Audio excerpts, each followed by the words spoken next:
nai-stress o pagod ka na ba? Gusto ko lang may paalala sa'yo na kahit gaano ka ka-stress ngayon, wag na wag kang sumuko sa mga pangarap mo. Kailangan mong tandaan parati na magtiwala ka sa progress na nangyayari sa buhay mo. Kahit alam ko na minsan sobrang hirap at sobrang nakakapagod na din talaga. Magtiwala ka sa kakayahan mo.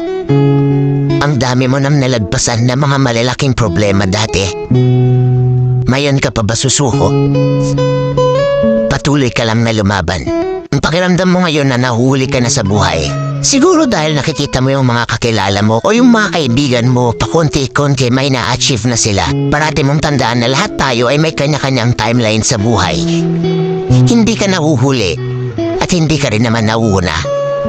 Kung nasaan ka man ngayon sa buhay mo, yan ang lesson at experience na kailangan mong pagdaanan ngayon. Lahat tayo ay may